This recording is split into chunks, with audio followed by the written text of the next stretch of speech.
This is like hardened, you are screwed.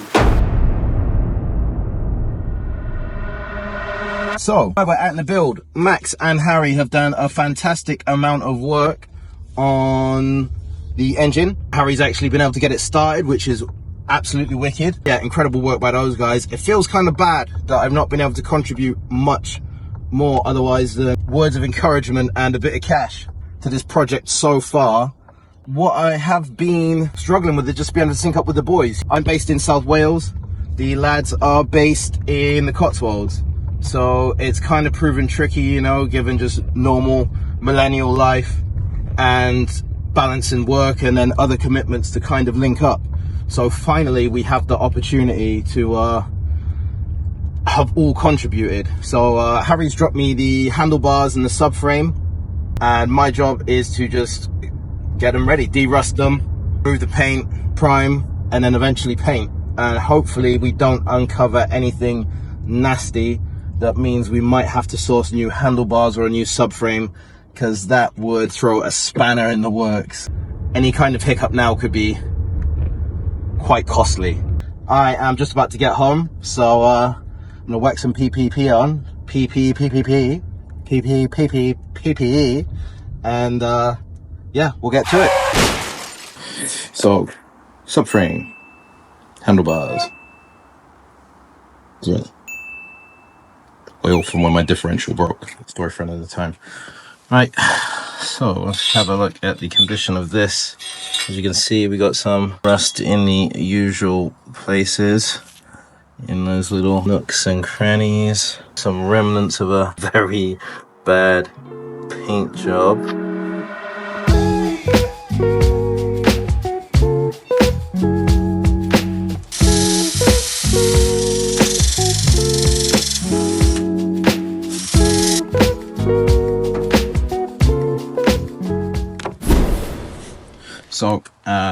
So far so good, but I'm gonna have to head back to Bit and Cure, because as you can see there are a few bits that I've not been able to get to, and that's because, being the genius that I am, I only bought one size abrasive flat wheel. Finish isn't too bad. There's a few places where perhaps gone a bit deep, but that's a novice's hand, I suppose. All in all, a good day's graph. This one didn't really have a lot needing doing to it. As you can see, I got that little demon of a notch out, but it's got a little bit of a pit now. Not perfect, but here's the first run in it. So I will rendezvous with you guys again once I have gotten the smaller flat wheel.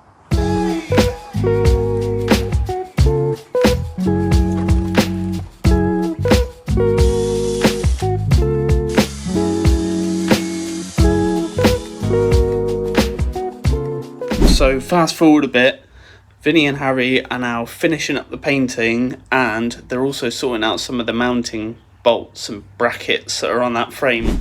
Tipping down. Nice. Absolute tipping down. That's why we're painting inside, so the wife will be lovely and happy when she comes home. It wasn't us. It was the dog. It is a bit shot, but it's all split. So that there is the front brake caliper. So, and that cap needs to look a bleed cap. I prefer bleed nipple, but cap, that works. But we got a mass cylinder as well for front brake, and that bolt is stuck. That one I can get out. That one I'm trying to drill out. But at this point, because trying to find rubbers for it and all that, I'm thinking just get a new one. It's staying as straight as you can. But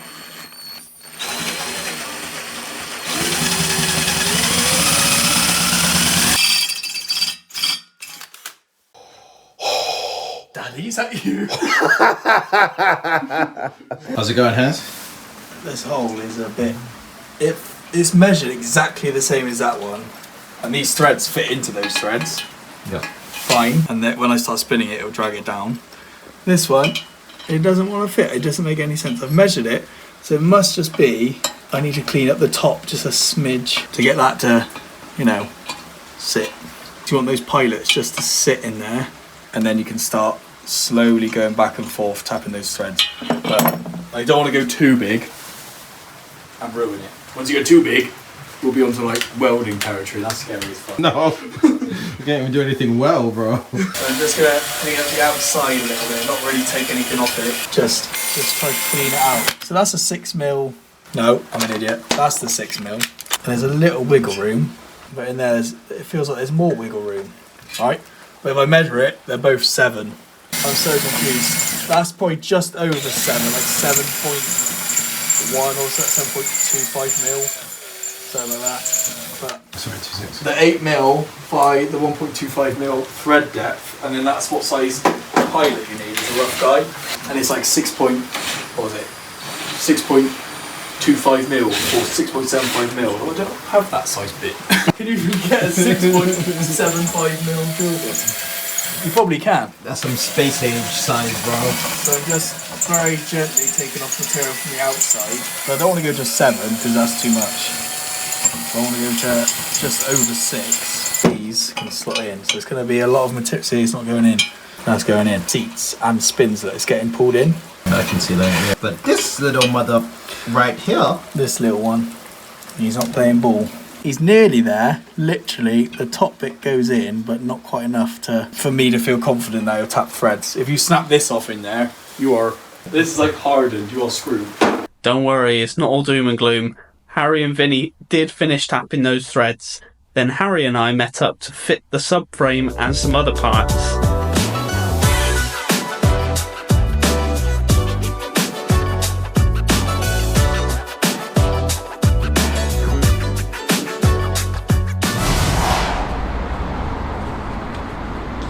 What are you doing in my house? So, those threads are tapped and we're ready to fit the subframe.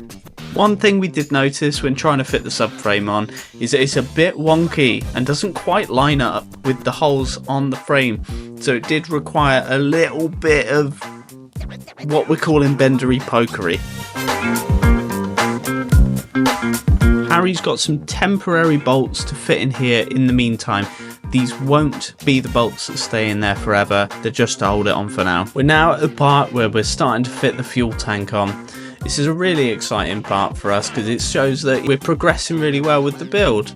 We do have a bit of a problem with the fuel tank, however. You can probably see by now that there's only one bracket on the thing to hold it onto the frame.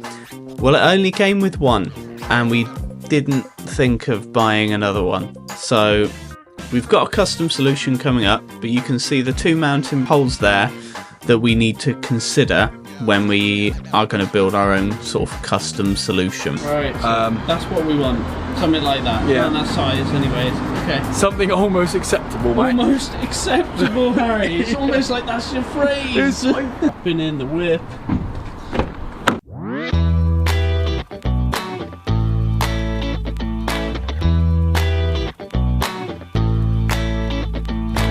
Found the perfect bracket, right? It's a right angle, isn't it? One of those. Put it on this one. These one, it's really hard to see because of the packaging, but if you angle that the same way, the holes line up.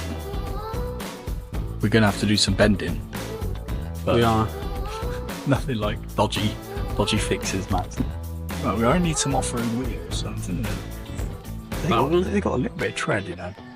But those are good. They're good. And they've got air in it, which is better than the ones we got at the moment. Yeah. We've got just some L brackets, and then we got some L O-rings just to add a bit of cushion like this thing does. It's nowhere near the same amount of cushion. No.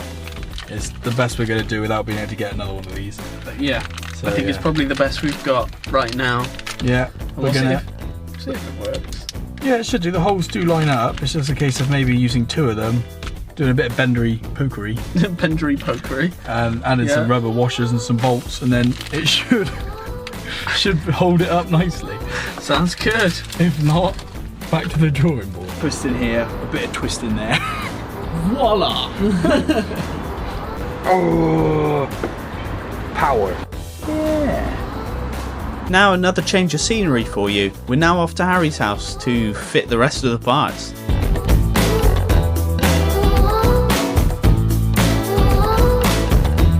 Now, because I'm a bad cameraman, I didn't actually manage to capture the part where Harry mounted the fuel tank to the frame. Harry's just drilling out the holes in the mounted brackets so that we can get the bolts through. And because I'm a bad editor, I forgot that I had this clip all together. The rubber bit there. Yes! Shooter. Gloves on. That didn't help whatsoever. Up next, we're fitting the triple clamps. So here, Harry's just greasing up the right parts, making sure we got everything ready, and then we're going to get ready to fit it.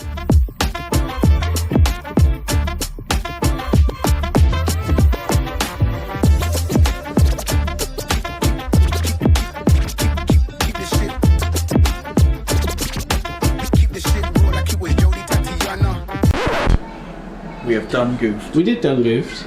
That goes under the top one. Yep. Under the top clamp.